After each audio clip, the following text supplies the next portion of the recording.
નમસ્કાર વિદ્યાર્થી મિત્રો, ધોરણ 10 વિષય વિજ્ઞાન પ્રકરણ 2 એસિડ, બેઝ અને ક્ષાર માં આજે મહત્વનો ટોપિક જોવા જઈ રહ્યા છે પીએચ માપક્રમ. પીએચ માપક્રમ એટલે શું? દ્રાવણમાં રહેલા હાઇડ્રોજન આયન H+ ની સાંદ્રતા માપવા માટેના માપક્રમને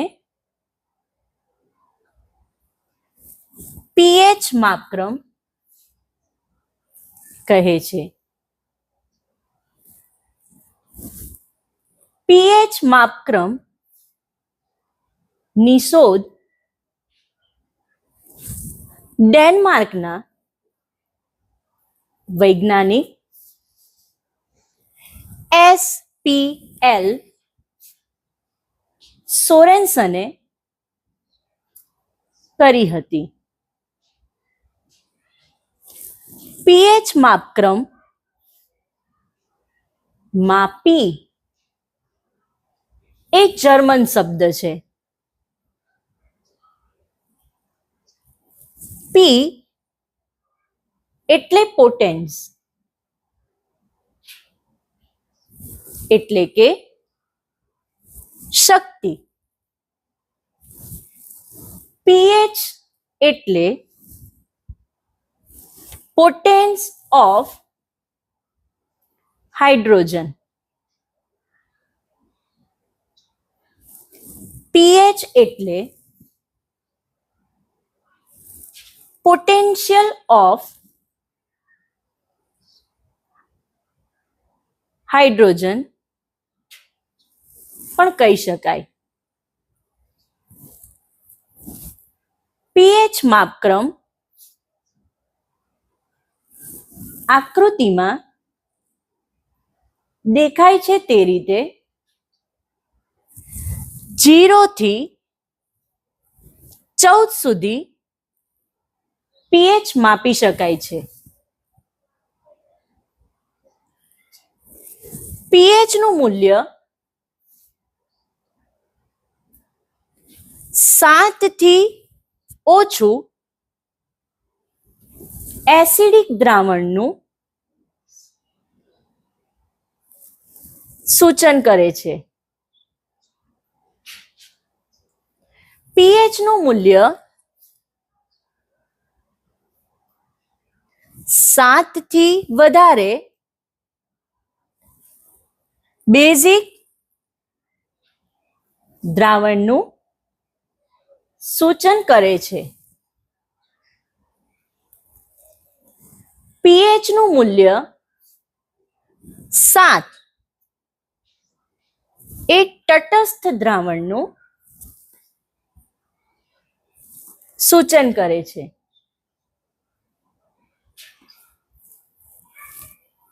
આગળ જોઈએ પીએચ માપક્રમનો આધાર H+ હાઇડ્રોજન આયનની અથવા H3O+ હાઇડ્રોનિયમ આયન ની સાંદ્રતા પર રહેલો છે.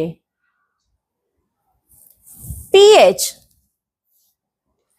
7 થી 0 તરફ જતા આકૃતિમાં જોઈ શકાય છે H+ ની સાંદ્રતા વધે છે. એટલે કે એસિડિકતા વધે છે. અર્થાત એમ પણ કહી શકાય કે પીએચ નું મૂલ્ય ઘટતા એસિડિકતા વધે છે. એ જ રીતે પીએચ 0 થી 7 તરફ જતા તમે જોઈ શકો છો H+ ની સાંદ્રતા ઘટે છે. એટલે કે એસિડિકતા ઘટે છે. અર્થાત પીએચ નું મૂલ્ય વધે તેમ એસિડિકતા ઘટે છે. તે જ રીતે બેઝ તરફ પીએચ 8 થી પીએચ 14 તરફ H+ ની સાંદ્રતા ઘટે છે. એટલે કે એસિડિકતા ઘટે છે. અને આપણે જોઈ શકીએ છીએ OH- ની સાંદ્રતા વધે છે. એટલે કે બેઝિકતા વધે છે. અર્થાત પીએચ નું મૂલ્ય વધે તો બેઝિકતા વધે.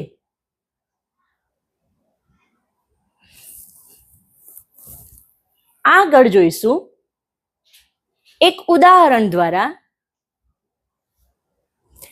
બે પાત્રમાં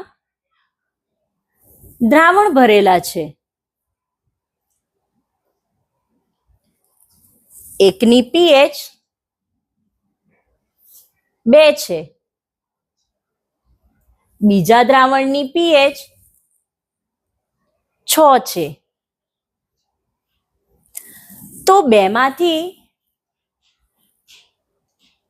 કયું પ્રબળ એસિડ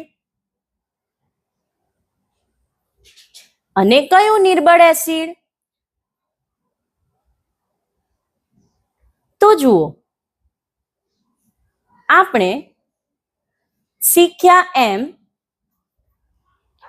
પીએચ નું મૂલ્ય ઘટે તેમ એસિડિકતા વધે. એટલે અહીં પીએચ 2 ધરાવતું દ્રાવણ પ્રબળ એસિડ ગણાશે. પીએચ 6 ધરાવતું દ્રાવણ નિર્બળ એસિડ ગણાશે. તે જ રીતે બે દ્રાવણમાં એક દ્રાવણની પીએચ 10 છે. બીજા દ્રાવણની પીએચ 12 છે. આ બેમાંથી કયો પ્રબળ બેઝ અને કયો નિર્બળ બેઝ? આપણે શીખ્યા એમ પીએચ જેમ વધે તેમ બેઝિકતા વધે. આથી pH 12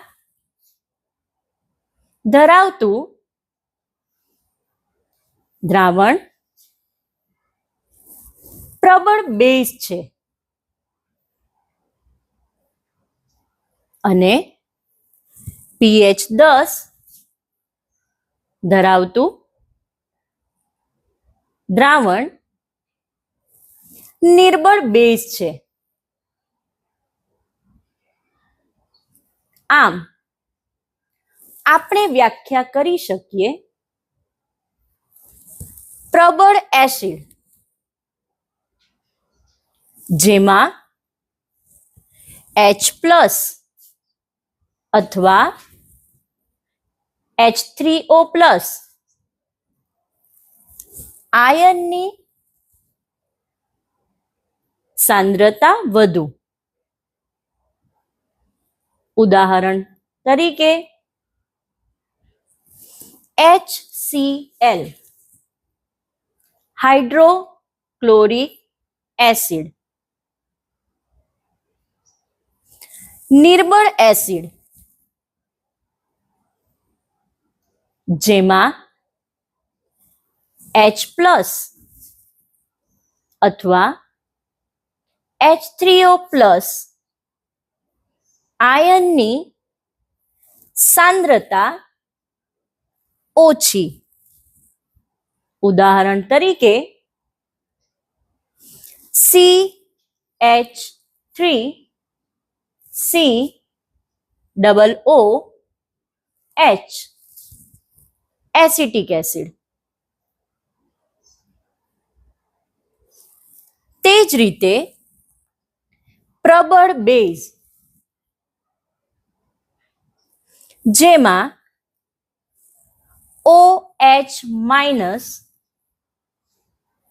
આયનની સાંદ્રતા વધુ. ઉદાહરણ તરીકે NaOH સોડિયમ હાઇડ્રોક્સાઇડ. નિર્બળ બેઝ જેમાં OH- આયનની સાંદ્રતા ઓછી. ઉદાહરણ તરીકે NH4OH એમોનિયમ હાઇડ્રોક્સાઇડ.